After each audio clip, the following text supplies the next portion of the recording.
So what are the absolute bare bones necessities that you're going to need in an autoresponder? As previously discussed, there are lots of things that you can get and you will see in an autoresponder service, but there are going to be certain things that you must have in anything that you're going to purchase and you're going to depend on and you're going to use in this part of your business. First and foremost, you need to have dependable support. Something will always go wrong with your autoresponder service. You may have a problem that you need to be able to fix, and you're going to want to be able to get on with someone from that company, typically 24 hours a day, depending on where you live in the world. You don't just want to depend on someone that's going to be available in your time zone. You want to be able to get on with this individual or these individuals when something is happening and you've got to fix it and you have to fix it fast. In some cases, you are going to have to be willing to pay for a certain level of account in order to have this level of support.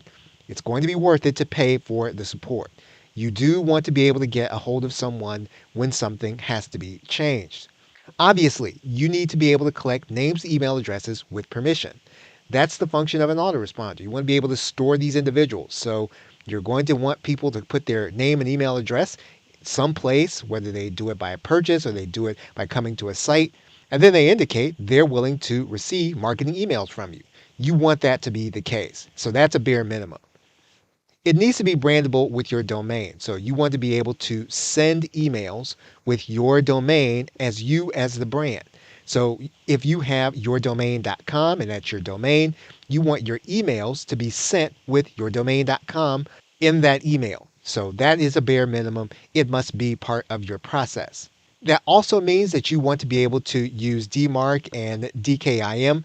This is beyond the scope of this course to really discuss what these features are, but these are basically elements that communicate with all the email service providers that your email is legitimate and that you are sending emails with permission based on the company. So you want to be able to have change DMARC and DKIM with the company that you are going to work with.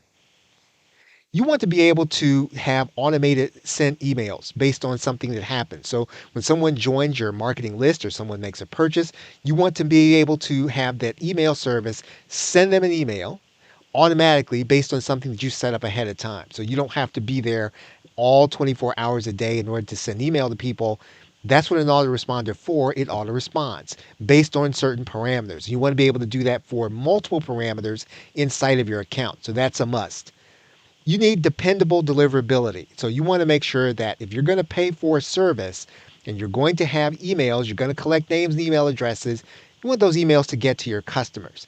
And so this might mean that you're going to have to do some research. You might have to do some discussion within the people within your niche to determine whether or not a service is going to have deliverability that you can depend on, that you pretty much know that your customer is going to be getting your emails on a regular basis when you are sending them, whether they're automatic or whether you're sending them by what is called a broadcast. And you want to be able to segment those individuals based on their activity, and that's called tagging. So every activity that a person undertakes inside of your business, you want to be able to put them in a category so that you can email them according to that category. That's what marketing is. So you want to be able to segment all of the people that are going to be on your list based on whatever they're doing inside of your business. You want to have that feature in any autoresponder company that you choose to undertake with. And obviously, you're going to need to have automations based on activity. That's slightly different than automated sending.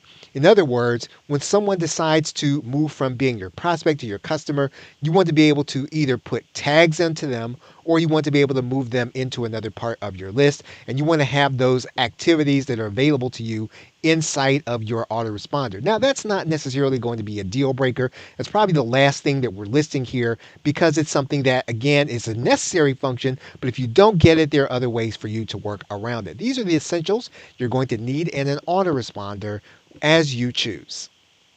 Okay, so with that, thanks, and I will see you in another video.